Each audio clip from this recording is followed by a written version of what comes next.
이렇게 힘든 가운데서도 한편으로는 아주 큰 소득이 있었어요. 그것은 뭐냐면은 하나님의 참된 뜻의 중요성, 그것을 다시 이번 짧은 기간 속에 확인하는 그런 계기가 되었습니다.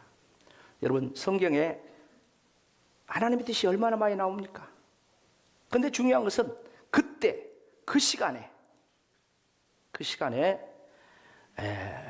이루어져야 될 하나님의 뜻, 전해야 될 하나님의 말씀, 그런 부분에 대해서 하나님께서 많이 깨닫게 이렇게 하셨습니다. 첫날 부흥성회를 이렇게 하는데, 선한 이웃교회 제가 거기에서 집회를 하는데 10분이면 숙소에서 갈 수 있는 이 거리를 1시간 40분 동안 길에서 이렇게 헤매다가 주일 예배가 9시에 시작을 하는데 9시 55분에 도착을 했어요. 그 과정 속에 통역하는 이제 목사님이 아이고 오늘 강사하는가 보다 싶어가지고 설교를 이렇게 쭉 하고 있더라고요. 왜 이런 일이 벌어졌을까? 그것은 이 주소를 가르쳐 줬는데 그 주소를 이제 내비에 입력을 하고 이렇게 차를 운전하고 이렇게 가는데 세상에 알고 보니까 그 주소가 잘못된 주소요. 1640 사우스 킹 스트리트 호놀룰루 HI, 이게 이제 바른 주소거든요. 근데 가르쳐준 주소는 1640 노스 킹 스트리트 호놀룰루 HI. 그러니까 원래 남쪽으로 가야 맞는데 북쪽을 가르쳐준 거야.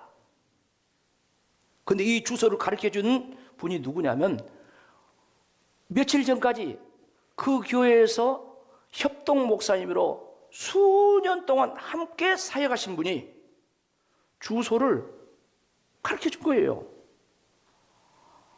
중간에 전화를 해가지고 이 주소가 안 맞다고. 무슨 말씀을 하냐고. 그 주소 맞다고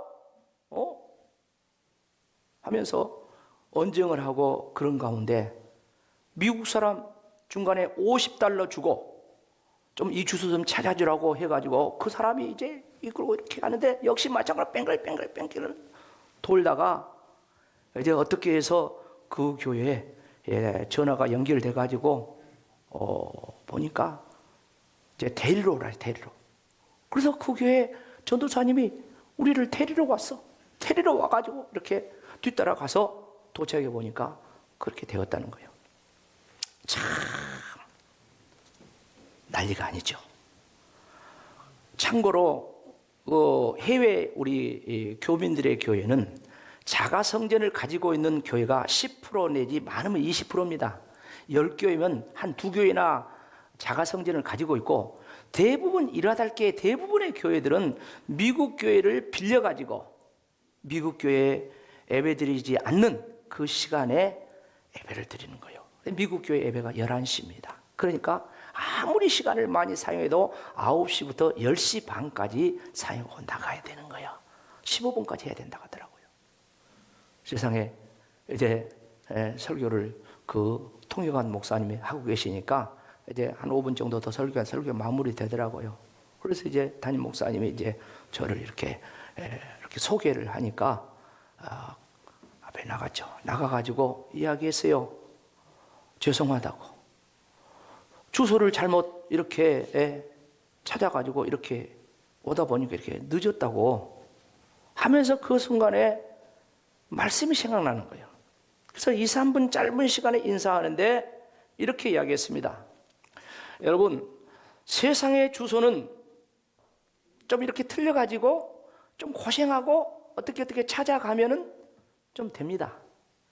그러나 신앙의 주소, 믿음의 주소는 절대 틀리면 안 됩니다.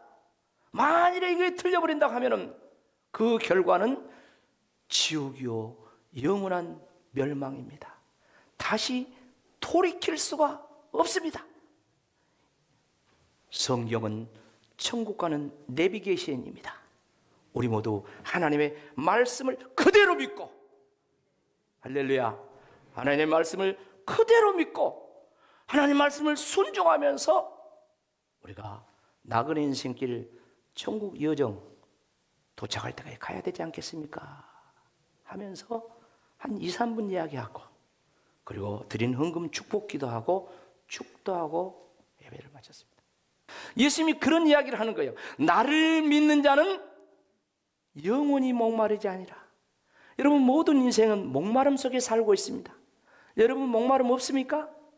성경에 예수님께서 요한복음 4장에 보면은 저 사마리아에 아무도 전도하러 가지 않는 그 사마리아에 제자를 데리고 전도하러 갑니다. 그리고 그 수가성에서 우물가에서 어떤 여인을 만나서 예수님이 전도를 합니다. 그런데 그 여인은 정말 목마른 여인이었어요. 그 목마름이 자기의 삶을 통해서 나타납니다. 그게 어떻게 나타났습니까? 이 사람은 남편을 바꾸는 거야. 몇 번 바꿨다겠어요? 5번 남편을 바꾼 거예요. 그리고 6번째 현재 있는 남편도 여차하면 갈아치우려고. 예수님께서 그 마음을 보니까 그런 상황이에요. 그러니까 얼마나 목마릅니까? 여러분 사람이 목마를 때 이걸 분별을 해야 됩니다. 육신의 목마름인가 아니면 영혼의 목마름인가? 여러분 육신의 배고픔, 육신의 목마름은 육신의 배고픔은 밥 한 끼 먹으면 채워집니다. 육신의 목마름은 물 마시면 한두 잔 마시면 목마름이 가십니다. 그래도 불구하고 또 먹고 싶고 또 마시고 싶다. 그건 무슨 말입니까? 영혼의 목마름. 여러분 인간은 동물과 다릅니다. 동물은 육신밖에 없습니다. 그러나 인간은 영혼이 있는 줄로 믿습니다. 하나님께서 영혼을 주셨어요. 그래서 영혼의 갈증이 있고 영혼의 배고픔이 있다는 거예요. 그런데 이 영혼의 배고픔, 영혼의 갈증을 육신적으로 착각해가지고 남편을 5을 얻어 돈을 많이 벌어봐, 공부를 많이 해봐, 세상의 권세 자리에 올라가봐. 그러면 채워질까요? 천만의 말씀. 안 채워지는 거예요. 그래서 예수님께서 그 여인에게 전도하면서 네가 주는 물은 먹어도 다시 목마르지만 인간이 만들어놓은, 인간이 파놓은 야곱의 우물물은 먹어도 다시 목마르지만 내가 주는 물은 영원히 뭐다리라? 목마르지 않으리라. 잘 알잖아요. 요한복음 4장 13절 14절 말씀 그렇게 이야기하잖아요. 예수께서 대답하여 이르시되 이 물을 마시는 자는, 그러니까 이 여자가 야곱의 우물물을 기르러 왔어. 초상 때부터 있었던 물이요.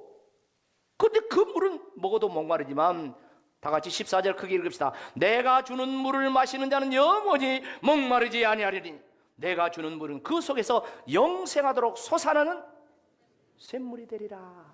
할렐루야. 여러분 우리는 지금 예수님이 주신 물을 마시고 계신 줄로 믿습니다. 하나님 말씀을 통해서 주님의 양식을 먹고 있어요. 이 물을 마셔요. 주님의 주시는 그 물의 양식의 결과는 영생입니다. 그런데 영생하도록 솟아나는 샘물이 되리라. 저희 시골에 가면은 저희 집 뒷산이 있어요. 뒷산이 양봉이 있는데 그 가운데 큰 제라가 되고 큰 산 봉우리가 있습니다. 어렸을 때 기억이 나요. 설교를 준비하는데 소를 먹이러 친구들과 형들과 함께 이제 그 산에 갑니다. 가다가 산 꼭대기로 올라가요. 꼭대기로 뭐하러 올라가냐면은 그 꼭대기에 옹달샘이 있어요. 저 밑에 저수지, 연못, 방죽 이런 데 물이 다 없어져도 그 산 꼭대기에 옹달샘은 물이 솟아납니다. 왜 그렇습니까? 그 물이 어디서 나와요? 저 밑에 지하수에서. 할렐루야. 그 물의 근원은 지하수인 줄로 믿습니다. 여러분 우리가 예수님의 말씀을 먹고 예수님의 생수를 마시는데 영생을 솟아나는 샘물이 되는 것은 이게 근원이 어디 있기 때문에? 예수님이기 때문에. 할렐루야. 우리의 뿌리는 예수님입니다. 예수님께 그 물줄기가 형성이 되어 있기 때문에 막 솟아나는 거예요. 그걸 예수님께서 말씀하시는 거예요. 사랑하는 성도 여러분, 예수님께서는 이튿날도 또 떡을 얻어먹으러 오는 그들에게 이번에는 육신의 떡을 주지 않고 생명의 떡을 말씀합니다. 뭐라고 얘기합니까? 그 뒤에 말씀하면 내 살을 먹어라, 내 피를 마셔라, 내 살은 참된 양식이요 내 피는 참된 음료로다. 이런 말씀을 합니다. 그리고 이 살과 피, 이 음료와 이 양식을 먹으면 내가 너 안에서 너와 함께 살리라. 할렐루야. 이 말씀을 하십니다. 요한복음 6장 53절로 57절이죠. 예수께서 이르시되 내가 진실로 진실로 너에게 이르노니 인자의 살을 먹지 아니하고 인자의 피를 마시지 아니한 자는 너희 속에 생명이 없느니라. 내 살을 먹고 내 피를 마신 자는 영생을 가졌고 마지막 날에 내가 그를 다시 살리리니 내 살은 참된 양식이요 내 피는 참된 음료로다. 내 살을 먹고 내 피를 마시는 자는 내 안에 거하고 나도 그의 아래 거하노니 살아계신 아버지께서 나를 보내사 내가 예수님이 아버지로 말미암아 사는 것 같이 따라합시다. 나를 먹는 그 사람도 나로 말미암아 예수님으로 말미암아 살리라. 할렐루야. 예수님의 말씀을 먹고 예수님의 생수를 마시고 예수님의 은혜를 받는 사람의 삶의 원동력인 예수로 말미암아 살리라. 여러분의 인생의 원동력이 무엇입니까? 돈입니까? 권력입니까? 아니면 지식입니까? 뭐가 여러분들의 인생을 살게 만듭니까? 말씀하셨어요. 나를 먹는 자, 예수님을 먹는 자, 말씀을 먹는 자, 생수를 마시는 자, 나로 말미암아 살리라. 우리 성도들은 예수님이 삶의 원동력인 줄로 믿습니다. 예수님으로 사는 자요, 예수님으로 사는 자요. 우리는 세상 것으로 사는 자가 아닙니다. 돈으로 사는 자가 아닙니다. 세상 명예, 권세, 세상의 즐거움, 쾌락 이런 걸로 사는 자가, 그게 내 원동력이 아니에요. 나를 먹는 자는 나로 말미암아 살리라. 오늘 예수님의 이 말씀이 저와 여러분의 생명의 말씀 되기를 주의 이름으로 축복합니다. 그래서 저와 여러분은 예수님을 먹어야 돼. 예수님의 말씀을 먹어야 돼. 예수님의 생수를 마셔야 돼. 요한복음 7장에 보면 예수님께서 명절 끝날에 많은 사람들에게 이야기합니다. 누구든지 목마르거든 내게로 와서 뭐 사라? 마셔라. 예수님 마시라 했어요. 이 예수님 마시라는 것은 앞으로 받을 성령의 역사다 그랬어요. 여러분, 우리가 성령의 은혜를 받는 것은 그 신령한 생수를 마시는 것인 줄로 믿습니다. 같이 합시다. 먹고 마시자. 먹고 마시자. 이 말씀은 예수님만이 하신 것이 아니에요. 예수님이 이 땅 오시기 전에 구약의 선지자를 통해서도 이 말씀, 비슷한 말씀을 하셨어요.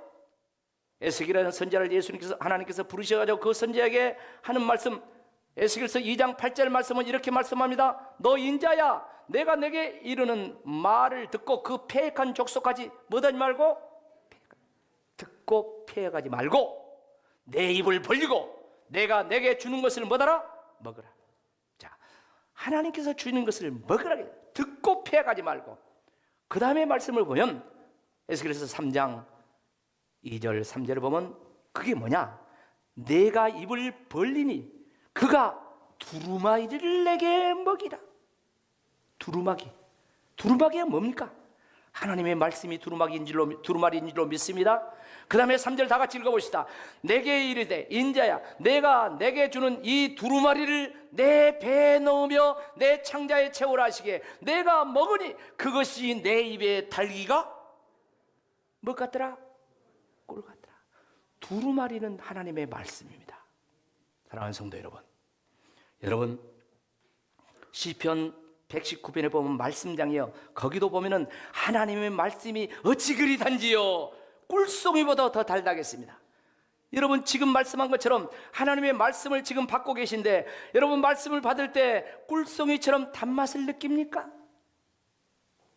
아니면 쓴맛입니까? 아니면 모래 씹는 것처럼 그럽니까? 아니면 이 맛도 아니고 저 맛도 아니고 맛을 모르겠습니까?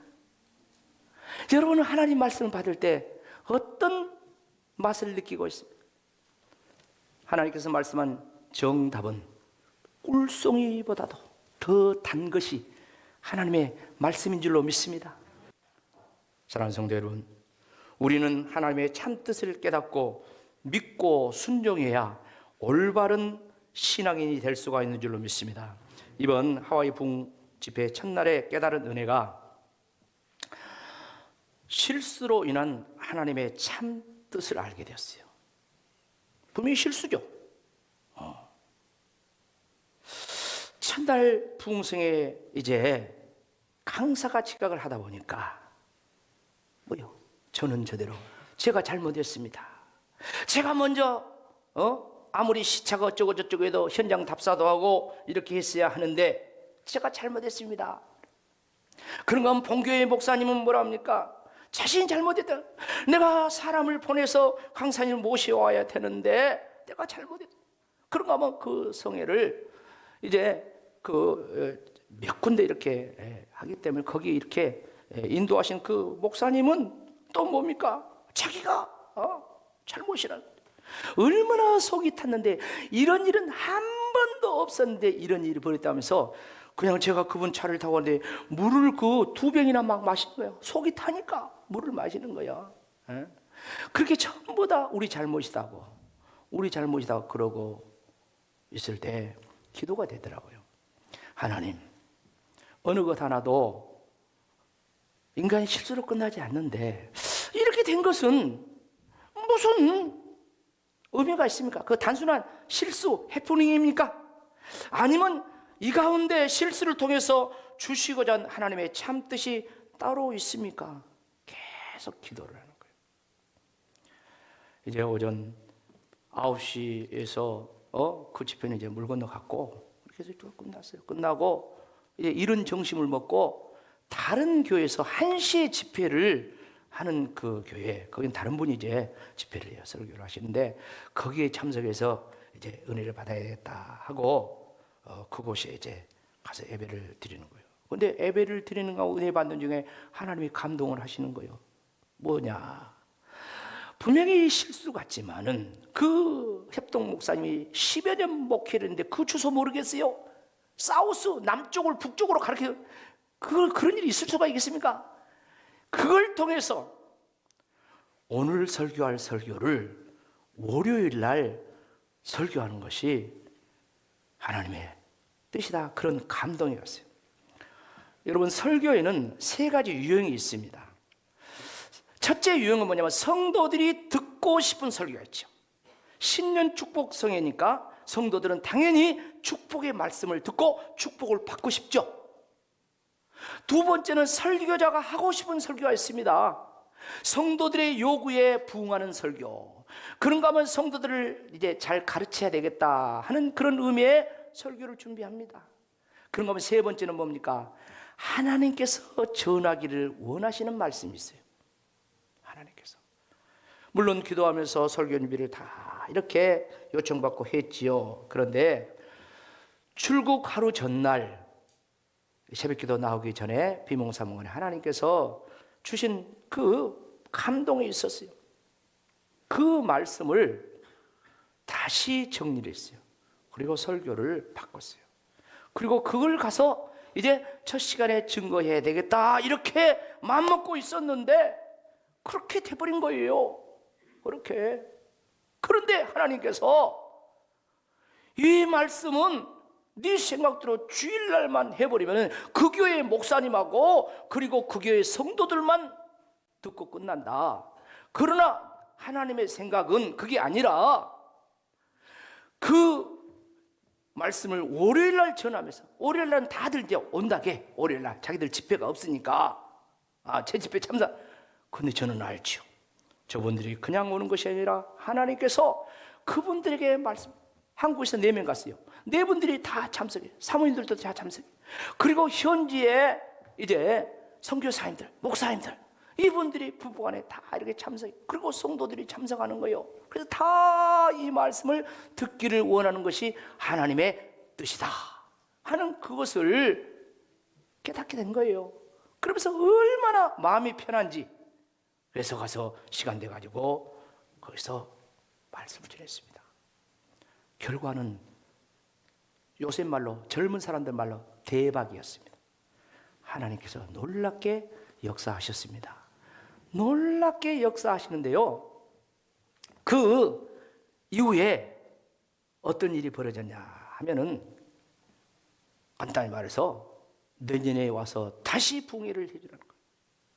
또 거기 선교사님이 참석해가지고 하는 말이 연합집회로 이렇게 또 우리가 한번 구성을 해보자 이런 이야기를 하는 거예요. 그리고요 목사님들이 자존심이 있습니다. 그 자존심이 뭐냐면 다른 것들보다도 남한테 설교 내가 하려니까 주세요 이런 말 안 해요. 모든 목사님들은 안 해요. 그러고 싶은데도 안 해요. 근데 그 말씀을 달라는 거예요. 그 말씀을 다음 주에 설교를 하겠다는. 그렇게 해가지고 거기 현장에서 갈고 제 원고도 줬어요. 거기 선교사들. 그리고 돌아와서 이메일로 보내드렸어요. 아마 오늘 그 말씀들을 이곳저곳에서 아마 하지 않나 싶어요. 그리고 돌아온 날까지 숙소에 거기 선교사님과 또 교인들이 찾아와서 기도해더라고요. 아이고, 그리고 어떤 사람은 사업체를 열었는데 거기 신방을 해주라는 거예요. 아니 공항에 가서 비행기를 타야 되는데 이제 시간도 얼마 안 남았는데 해주라는 거예요. 그래 어떻게 해요? 할 수 없이 가서 거기 가서 기도해 주라 하니까 기도해 주고 왔습니다. 그리고 이제 비행기를 타고 왔는데 어느 과정 속에 이제 거기 이제 알선하신 그 목사님 거기 남아 계세요. 그래서 그분과 비행기 잘 탔는가 이렇게 카톡을 주고받고 한국에서 카톡을 마지막 카톡이 왔어요. 뭐라고 카톡이 왔냐면 이렇게 카톡이 왔어요. 아이고 또 밤새 기차를 타셨군요. 오늘은 쉬시면서 주일 준비하세요. 여기서 김 목사님의 인기가 하늘을 찌릅니다. 감사할 일입니다. 이렇게 카톡을 보내요. 사랑하는 성도 여러분, 저는 제가 잘해서 그렇다고 진짜 생각하지 않습니다. 첫째는 하나님의 은혜였고요. 그 다음에 여러 성도들이 그동안 얼마나 새벽이며 금요일 예배 때마다 기도했습니까? 바로 여러분들의 기도 덕분입니다. 여러분들도 함께 사역한 줄로 믿습니다. 그리고 제가 설교하고 싶으면 고집하지 않고 하나님께서 원하시는 그 말씀을 해야 되겠다. 다시 설교 준비하고 그리고 다음 날 하나님의 때에 말씀을 전할 때 하나님이 팍 터뜨린 거예요. 성령께서 일하신 거예요. 할렐루야. 사랑하는 성도 여러분, 우리 인간에게는 오병이어의 기적이 필요합니다. 배고파요? 먹을 것이 필요합니다. 입을 것이 필요합니다. 병들었어요? 병 고쳐야 됩니다. 그것도 하나님의 은혜입니다. 그러나 더 중요한 것은 정말 하나님의 더 중요한 참뜻은 육신의 성취에 머물러 있지 않고 내 살을 먹어라, 내 피를 마셔라, 내 살이 참된 양식이요 내 피가 참된 음료로다. 내 살을 먹고 내 피를 마시는 자는 영생을 얻으리라. 그리고 내가 너와 함께 네 속에서 살리라. 할렐루야. 네 속에서 살리라. 이것이 하나님의 참뜻이라. 예수님께서 이 땅에 오신 목적은 자신의 뜻을 이루러 온 것이 아니라 아버지 하나님의 뜻을 행하기 위해서 오셨다고 했습니다. 아버지 하나님의 뜻은 아들을 보고 믿는 자마다 영생을 얻고 마지막 날에 다시 살리는 것이다 했어요. 여러분, 기독교에서 이것보다 더 중요한 것이 없습니다. 사랑하는 성도 여러분, 참된 신앙생활은 하나님께 내 뜻을 관철시키는 것이 아니에요. 참된 신앙생활은 하나님 앞에 내 뜻을 관철시키는 것이 아니라 내 뜻을 내려놓고 하나님의 참된 뜻을 따르는 것인 줄로 믿습니다. 예수님께서 우리에게 기도하는 걸 가르쳐 주면서 아버지의 뜻이 하늘에서 이루어진 것처럼 이 땅에서 이루어지라고 그렇게 기도하라고 했어요. 겟세마네 동산에서 예수님이 땀방울이 핏방울이도 기도한 거 보십니까? 아버지의 뜻을, 아버지께서 원하시는 것을, 그것을 구했어요. 내 뜻대로 마시고 내 원대로 마시고 아버지의 뜻대로 아버지의 원대로 되기를 원하나이다. 그것을 위해서 예수님이 땀방울 핏방울도 흘리시고 십자가 지시고 저와 여러분을 구원하셨어요. 하나님께서는 저와 여러분이 가는 길을, 하는 일을 막아서라도 저와 여러분이 하나님의 참된 뜻을 알고 하나님의 그 뜻대로 살기를 원한 줄로 믿습니다. 그 뜻대로 사는 자에게 주님이 함께 하셔서 너는 나로 말미암아 살리라. 예수로 말미암아 살리라. 성령으로 말미암아 살리라. 내 인생의 원동력이 내가 아니라, 내 지식이 아니라, 내 백그라운드 사람들, 내 호강이 아니라 날 구원하신 예수로 말미암아 살리라. 지금도 우리 안에 와서 역사하는 성령으로 말미암아 살리라. 오늘 이런 역사가 저와 여러분의 올 한 해 간증이 되기를 주의 이름으로 축복합니다. 아멘.